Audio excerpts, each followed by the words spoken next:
बच्चों, स्वागत है आपका हमारे यूट्यूब चैनल ओम लर्निंग क्लासेस में। तो जैसा कि हम लोग पढ़ रहे हैं यूपी बोर्ड क्लास 11 अकाउंट्स का चैप्टर 1 जो कि है लेखांकन एक परिचय। और सिलेबस के अकॉर्डिंग इस चैप्टर में हम लोग को टोटल 5 टॉपिक्स कवर करने हैं, जिसमें से कि पहला और दूसरा टॉपिक्स हम लोग पढ़ चुके हैं। और आज हम लोग आगे बढ़ेंगे और समझेंगे लेखांकन के उद्देश्य और उसकी भूमिकाओं को। तो अगर आपने पिछला वीडियो नहीं देखा है तो डिस्क्रिप्शन बॉक्स में हम उसका लिंक दे देंगे, आप वहाँ जा करके देख सकते हैं। तो चलिए बिना देर किए हुए शुरू करते हैं अपनी आज की वीडियो को और समझते हैं लेखांकन के उद्देश्य को। तो देखिए, लेखांकन के उद्देश्य को मेनली हम लोग 2 भागों में बांट सकते हैं। पहला है मुख्य उद्देश्य, दूसरा है अन्य उद्देश्य। मुख्य उद्देश्य में हमारा पहला आता है व्यावसायिक व्यवहारों का लेखा करना। तो जैसा कि आप लोग जानते हैं, लेखांकन का अर्थ ही होता है कि व्यवसाय की जो भी लेन देन सौदे घटनाएं होती हैं उनका एक निश्चित पुस्तक में निश्चित नियम के अनुसार क्रमबद्ध तरीके से लेखा करना। ठीक है, तो इस हिसाब से जो हमारे लेखांकन का सबसे पहला उद्देश्य है वो क्या हुआ कि व्यवसाय के जो भी विभिन्न व्यवहार हैं उनको लेखाबद्ध करना। ठीक, दूसरा है लाभ हानि ज्ञात करना। लाभ हानि ज्ञात करना क्या हुआ कि जैसा भी कोई भी व्यवसायी है, अगर उसने एक छोटा सा भी अपना व्यवसाय खोला है तो वो ये चाहेगा कि उसको एक निश्चित अवधि के बाद या फिर एक निश्चित समय पर ये पता चले कि उसके व्यवसाय में लाभ हो रहा है या हानि। जो व्यवसाय वो खोला है, जिस व्यवसाय की उसने स्थापना की है, उसमें उसको लाभ हो रहा है कि हानि हो रही है, तो ये जानने की उत्सुकता हर व्यवसायी को होती है। तो इसके लिए कोई भी व्यवसायी लेखांकन का ही सहारा लेता है, क्योंकि जब वो लेखांकन का कार्य किया रहेगा तभी उसे उस कार्य से ये पता चलेगा कि उसके व्यवसाय में लाभ हो रही है या हानि। ठीक, तीसरा है वित्तीय स्थिति ज्ञात करना। वित्तीय स्थिति का मतलब होता है कि किसी भी व्यवसाय की एक निश्चित तिथि पर आर्थिक स्थिति कैसी है, कहीं वो घाटे में तो नहीं चल रही है, उसके पास संपत्ति कितनी है, दायित्व कितने, उसकी पूंजी कितनी है, ये सारी चीज़ें हमें कैसे पता चलेंगी। तो वो लेखांकन को देख करके ही ये कोई व्यक्ति या व्यवसायी अपने व्यवसाय की वित्तीय स्थिति का ज्ञान प्राप्त कर सकता है। ठीक है, तो ये 3 हमारे मेन उद्देश्य होते हैं जिसके लिए लेखांकन करना बहुत ज़्यादा आवश्यक होता है। इसके अलावा हमारे कुछ अन्य उद्देश्य हैं, जैसे कि है संपत्ति एवं दायित्व का ज्ञान। तो व्यवसाय को जानने की उत्सुकता रहती है कि उसके व्यवसाय में इस टाइम पे एक निश्चित तिथि पर कितनी संपत्ति है और उसके कितने दायित्व, यानी कि कितनी उसकी प्रॉपर्टी है व्यवसाय के संबंध में, और कितने दायित्व का मतलब है कि उसे बाहर पेमेंट करना है, उधार जो उसने लिया उसका भुगतान करना। तो ये सारी चीज़ें। ठीक है, फिर है 5वां है पूंजी का ज्ञान, यानी कि जब व्यवसायी ने अपना व्यवसाय ओपन किया होगा तो उसने जो पूंजी लगाई होगी उसमें वो तो उसे ध्यान होगा कि उसने कितनी पूंजी लगाई, लेकिन एक निश्चित अवधि के बाद, कुछ अवधि के बाद इतने लेन देन व्यवसाय में होते हैं कि बिना लेखांकन का कार्य किए व्यवसायी इस बात का अनुमान नहीं लगा सकता कि एक निश्चित तिथि पर उसके व्यवसाय में कितनी पूंजी है। तो इस बात का ज्ञान उसे किससे प्राप्त होगा? लेखांकन से। ठीक, फिर है देनदारी एवं लेनदारी का ज्ञान। देनदारी लेनदारी का मतलब क्या हुआ? देनदारी का मतलब हुआ कि उसने कितना उधार बांटा हुआ है तो वो उधार पैसा उसे वापस मिलेगा। और लेनदारी का मतलब क्या हुआ कि कितना उसको पेमेंट करना है दूसरे लोगों को। ठीक है, तो जाहिर सी बात है इन सभी चीज़ों का ज्ञान भी उसे लेखांकन से ही प्राप्त होगा। फिर रोकड़ शेष ज्ञात करना। रोकड़ शेष कैसे? मतलब कि व्यवसाय में उसके पास अभी कितना कैश बचा हुआ है, कितना व्यवसाय में कैश है, चाहे वो कैश के रूप में हो चाहे वो बैंक के रूप में हो, कितना है एक निश्चित अवधि के बाद या फिर एक निश्चित तिथि पे, ये सारी चीज़ें भी उसे लेखांकन से ही पता चलेंगे। क्रय विक्रय ज्ञान, कितना सामान जो है, कितना माल जो है वो बेचा जा रहा है, कितना माल हम खरीद करके बाहर से ला रहे व्यवसाय में लगा रहे, ये सारी चीज़ों भी जब हम लोग लेखांकन का कार्य करेंगे, ये सारी चीज़ों का जब लेखा किए रहेंगे तभी किसी व्यवसाय को पता चलेगा। फिर वैधानिक आवश्यकताओं की पूर्ति। वैधानिक आवश्यकताओं की पूर्ति में क्या है कि जब लेखांकन का कार्य अच्छे से हुआ रहता है व्यवसाय का, तो उस आधार पर ही जो सरकार है वो लाइसेंस प्रदान करती है, अन्य योजनाएं उस व्यवसाय के लिए बनाती है और वित्तीय सहायता भी उसके आधार पर प्रदान कर सकती है। तो इसलिए लेखांकन जो है वो हमारी वैधानिक आवश्यकताओं में भी मदद करता है। और लास्ट है अशुद्धि एवं छल कपट पर नियंत्रण। तो जब सारी चीज़ें, जो भी व्यवसाय में जो भी क्रियाएं हो रही हैं, लेन देन सौदे हो रहे हैं, उन सभी को जब हम लोग लिखे हुए रहेंगे तो कोई भी व्यक्ति, व्यवसाय का जो भी कर्मचारी है या फिर प्रबंध का कोई भी अगर व्यक्ति है तो वो हमारे व्यवसाय में छल कपट करने में कतराएगा। क्यों? क्योंकि ये सारी चीज़ें जब एक जगह रिकॉर्ड हुई हैं तो छल कपट करने का जो चांस होता है वो बहुत ज़्यादा कम हो जाता है। तो इसलिए भी लेखांकन जो है वो बहुत ज़्यादा आवश्यक है।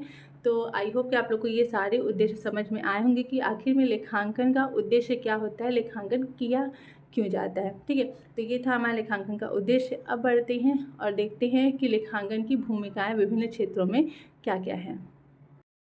तो देखिए, विभिन्न क्षेत्रों में जो हमारे लेखांकन की भूमिका होती है वो भिन्न भिन्न प्रकार की होती है। तो ये हमारे पास कुछ क्षेत्र हैं जिनमें हमें लेखांकन की भूमिका देखनी है। तो सबसे पहले हम लोग बात करते हैं व्यवसाय में लेखांकन की क्या भूमिका है। तो सबसे पहला और सबसे महत्वपूर्ण जो भूमिका है वो है स्मरण शक्ति में सहायक। यानी कि एक व्यक्ति की कैपेसिटी इतनी नहीं होती है कि वो व्यवसाय में होने वाले जो भी दिन भर के लेन देन है या फिर महीने भर के लेन देन है उनको वो एकदम अच्छे से याद रख सके। तो अगर लेखांकन का कार्य किया गया है तो उसे याद रखने की चिंता भी नहीं होगी और उसमें कोई त्रुटि भी नहीं होगी। तो स्मरण शक्ति में लेखांकन की भूमिका बहुत ज़्यादा ही महत्वपूर्ण मानी जाती है। फिर दूसरा है सूचनाओं की प्राप्ति। तो कोई भी व्यवसायी होता है उसको विभिन्न समयों पर विभिन्न प्रकार की जानकारी की आवश्यकता रहती है कि उसके व्यवसाय में कितना उसको पैसा किसी को देना है या फिर किससे कितना पैसा लेना है आदि बहुत सारी चीज़ें उसको सूचनाएं प्राप्त करनी होती हैं। तो ये सारी सूचनाएं उसे किससे मिलेंगी? लेखांकन से। यानी कि अगर व्यवसाय में लेखांकन कार्य उचित ढंग से किया गया है तो उसको लेखांकन से विभिन्न प्रकार की उचित सूचनाएं उचित समय पर प्राप्त हो सकेंगी। ठीक, फिर है लाभ हानि का ज्ञान। तो जाहिर सी बात है कि लेखांकन का कार्य अगर अच्छे से किया गया है तो हमें ये एक पता चल जाता है कि एक निश्चित अवधि में व्यवसाय को कितना लाभ हुआ है या फिर कितनी हानि हुई है। तो इसके लिए भी लेखांकन बहुत ज़्यादा आवश्यक है। फिर है कर निर्धारण में सहायक। कर निर्धारण में सहायक का मतलब हुआ कि जो व्यवसायी है उसको एक निश्चित अवधि के बाद सरकार को कर भरना पड़ता है, जैसे कि वस्तु एवं सेवा कर हो गया या फिर व्यवसाय का जो भवन का कर हो गया आदि बहुत सारे प्रकार के कर जो होते हैं। इनकम टैक्स जो होता है बिजनेस का, ये सारे बहुत सारे टैक्स जो हैं उसे भरने होते हैं। तो टैक्स कितना भरना है यानी कि जो कर की रकम कितनी देनी है इसका निर्धारण भी किससे होगा? लेखांकन से। क्योंकि अगर लेखांकन का कार्य उचित ढंग से हुआ है तो उसमें क्या होगा, उस पर जो कर निर्धारण है वो भी उचित ढंग से किया जा सकेगा। फिर है तुलनात्मक अध्ययन में सुविधा। तुलनात्मक अध्ययन में सुविधा का मतलब हुआ कि अगर जो व्यवसायी है उसने लेखांकन का कार्य अच्छे से किया है, उचित ढंग से अपने लेखांकन को उसने रखा है, तो हम लोग जैसे अपने प्रेजेंट ईयर की जो तुलना है यानी कि जो वर्तमान वर्ष का जो लाभ हानि है उसको अपने पिछले वर्ष के लाभ हानि से उसकी तुलना कर सकते हैं कि हमें इस वर्ष में ज़्यादा लाभ हुआ है या पिछले वर्ष में ज़्यादा लाभ हुआ था, या फिर इस वर्ष हमारे व्यवसाय की स्थिति पिछले वर्ष की तुलना में कैसी है, अच्छी है या बुरी। तो ये सारी चीज़ें जो हैं वो लेखांकन को उचित ढंग से रखने से हमें प्राप्त होती है। उसके बाद है ऋण लेने में सहायक। तो ऋण लेने में सहायक कैसे होगा लेखांकन? क्योंकि जो व्यवसायी है वो अब लेखांकन को देख के ही अपने व्यवसाय की स्थिति का निर्धारण करेगा और उसको ये पता चलेगा कि उसे ऋण लेने की आवश्यकता है या नहीं है, और अगर उसे ऋण लेना है तो उसे कितनी रकम का ऋण लेना पड़ेगा। तो इस वजह से भी व्यवसाय में लेखांकन, उचित लेखांकन होना आवश्यक है। फिर है कर्मचारियों पर अंकुश। कर्मचारियों पर भी जो लेखांकन है वो अप्रत्यक्ष रूप से यानी कि सीधे सीधे नहीं, अप्रत्यक्ष रूप से जो है वो नियंत्रण रखता है। क्योंकि जब सारी चीज़ें उचित ढंग से लेखाबद्ध की गई होंगी तो छल कपट का चांस भी जो है वो कम हो जाता है और हमें ये भी पता चलता है कि हमारे कर्मचारी अच्छे से कार्य कर रहे हैं या नहीं कर रहे हैं। फिर है विवाद निपटारे में सहायक।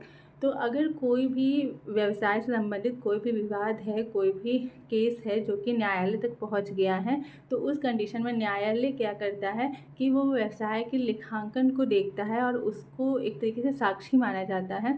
एक तरीके से सबूत के तौर पे जो हमारे लेखांकन का कार्य किया गया है वो न्यायालय में प्रस्तुत किया जाता है, और अगर उस लेखांकन को हमने उचित ढंग से रखा है तो उसके आधार पर न्यायालय भी एक सही निर्णय करने में सक्षम होता है। फिर है साझेदारी में सहायक। साझेदारी में सहायक से मतलब ये हुआ कि अगर कोई व्यक्ति अकेले व्यवसाय चला रहा है और बाद में उसका मन करता है कि वो 2 लोगों के साथ या फिर और कुछ लोगों के साथ पार्टनरशिप करके व्यवसाय चलाना चाहता है, या फिर पहले से पार्टनरशिप है व्यवसाय में और वो उसको ख़त्म करना चाहता है या फिर बंद करना चाहता है, तो उस कंडीशन में अगर उचित तरीके से लेखांकन का कार्य किया गया है तो जो लेखांकन का कार्य है वो व्यवसाय के साझेदारी के समय या साझेदारी समापन के समय बहुत सारे ऐसे निर्णय होते हैं जिन्हें लेने में सहायक सिद्ध होते हैं। फिर है व्यवसाय बंद करने या विक्रय में सहायक। व्यवसाय बंद करने यानी कि जैसे कि जब लेखांकन कार्य अच्छे से किया गया है तो उससे व्यवसायी को अपने व्यवसाय की सही आर्थिक स्थिति की जानकारी प्राप्त होती है, जिससे कि उसको ये समझ में आता है कि वो व्यवसाय को अपने जारी रखना चाहता है आगे, या फिर उसे बंद करना चाहता है, या फिर उसे किसी और दूसरे को बेचना चाहता है। तो ये सभी निर्णय भी उचित लेखांकन के आधार पर किए जाते हैं। और लास्ट है वित्तीय सहायता प्राप्त करने में सहायक। तो वित्तीय सहायता प्राप्त करने में सहायक का मतलब हुआ कि अगर व्यवसायी को बाहर से वित्तीय सहायता चाहिए, पैसे की ज़रूरत है अपने व्यवसाय में, तो उचित लेखांकन को देख कर के ही कोई भी बाहरी व्यक्ति या फिर सरकार ही क्यों ना हो, वो अपना पैसा व्यवसाय में लगाने को रेडी होगा। ठीक है, तो ये कुछ हमारी भूमिकाएं थी लेखांकन की, जो कि व्यवसाय में किस प्रकार लेखांकन महत्वपूर्ण माना जाता है ये बताती हैं हमें। अब अगला देखते हैं कि प्रबंध में लेखांकन की भूमिका क्या होती है। तो सबसे पहला प्रबंध में ही ये सहायक होते हैं, यानी कि जो मैनेजमेंट का कार्य होता है उसमें बहुत सारी सूचनाओं की आवश्यकता पड़ती है अलग अलग समयों पर। तो वो सारी सूचनाएं जो हैं वो लेखांकन के द्वारा ही प्राप्त होती हैं। ठीक है, फिर है योजना बनाने में मदद, यानी कि व्यवसाय के संबंध में भविष्य की जो है बहुत सारी योजनाएं प्रबंध द्वारा बनाई जाती हैं कि व्यवसाय की प्रगति कैसे होगी। उसके लिए बहुत प्रकार अलग अलग तरह की योजनाएं बनाई जाती हैं, अलग अलग तरह के निर्णय लिए जाते हैं। तो वो सभी निर्णय और योजनाएं जो हैं वो लेखांकन के आधार पर ही लिए जाते हैं। फिर है वेतन भत्ता निर्धारण। तो जो हमारे कर्मचारी हैं उनको कितना वेतन देना है, उनका भत्ता क्या होगा, उनको कितना बोनस दिया जाएगा, ये सभी काम जो होते हैं वो लेखांकन के आधार पर ही तय किए जाते हैं। लास्ट है कार्यकुशलता की जानकारी। तो हमारे कर्मचारी जो है वो किस प्रकार कार्य कर रहे हैं, कोई छल कपट आदि कार्य तो नहीं कर रहे, ये सारी जानकारी, ये सारी चीज़ें जो हैं वो अप्रत्यक्ष रूप से लेखांकन जो है वो हमें प्रदान करता है। ठीक है, तो इन 4 रूपों में प्रबंध में जो है वो लेखांकन की भूमिका मानी जाती है। फिर है निवेश में लेखांकन की भूमिका। तो जो हमारे निवेशक होते हैं, यानी कि जो हमारे व्यवसाय में अपना पैसा लगाते हैं, चाहे वो पूंजी के रूप में चाहे वो ऋण के रूप में, तो वो सभी तभी अपना पैसा हमारे व्यवसाय में लगाएंगे जब उन्हें हमारे व्यवसाय की आर्थिक स्थिति की जानकारी सही प्राप्त होगी। और व्यवसाय की जो आर्थिक स्थिति की जानकारी होती है वो लेखांकन के द्वारा ही प्राप्त की जा सकती है। फिर है सरकारी निर्णय में लेखांकन की भूमिका। तो देखिए, सबसे पहला है लाइसेंस प्रदान करने में सुविधा। तो जो सरकार होती है वो व्यवसाय की लेखांकन के आधार पर ही विभिन्न प्रकार के लाइसेंस जो है वो व्यवसाय को प्रदान करती है। जैसे कि आयात निर्यात के लिए लाइसेंस लेना हुआ, और किसी एक निश्चित स्थान पर वो अपना व्यवसाय स्थापित कर सकता है या नहीं, ये बहुत प्रकार के लाइसेंस की ज़रूरत होती है एक व्यवसाय को। तो ये सारी जो लाइसेंस प्रदान किए जाते हैं वो सरकार व्यवसाय की लेखांकन कार्य को ही देख करके करता है।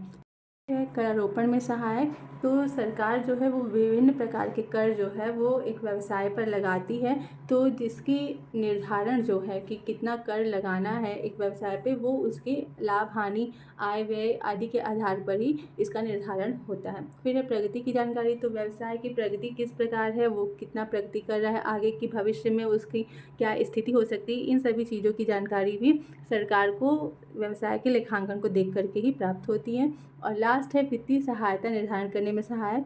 तो सरकार मतलब व्यवसाय के लिए कितना वित्तीय सहायता प्रदान कर सकती है, प्रदान करना चाहिए या नहीं चाहिए, ये सारी चीज़ों का निर्णय भी जो है वो सरकार व्यवसाय के लेखांकन के आधार पर ही करती है। और लास्ट है समाज में लेखांकन की भूमिका। तो समाज में लेखांकन जो है वो अप्रत्यक्ष रूप से अपनी भूमिका निभाता है, यानी कि इसके आधार पर जो हमारे उपभोक्ता हैं, जो व्यवसाय की वस्तुएं प्रयोग करते हैं, उन्हें ये पता चलता है कि उन्हें जो वस्तुएं प्राप्त हो रही हैं वो उचित मूल्य पर प्राप्त हो रही हैं या नहीं प्राप्त हो रही हैं आदि बहुत तरीके हैं जिनका जो है वो अप्रत्यक्ष रूप से लेखांकन समाज में प्रभाव डालता है। ठीक है, तो ये थी हमारे लेखांकन की भूमिकाएं जो कि विभिन्न क्षेत्रों में विभिन्न प्रकार से निभाई जाती हैं। तो आई होप कि आपको ये दोनों ही टॉपिक काफ़ी अच्छे समझ में आएंगे कि हमारे लेखांकन के उद्देश्य क्या है और उसकी भूमिकाएं क्या हैं। तो मिलते हैं नेक्स्ट वीडियो में। तब तक के लिए अगर ये वीडियो आपको पसंद आया हो तो please like share and subscribe करना बिल्कुल मत भूलिएगा। तब तक के लिए थैंक यू।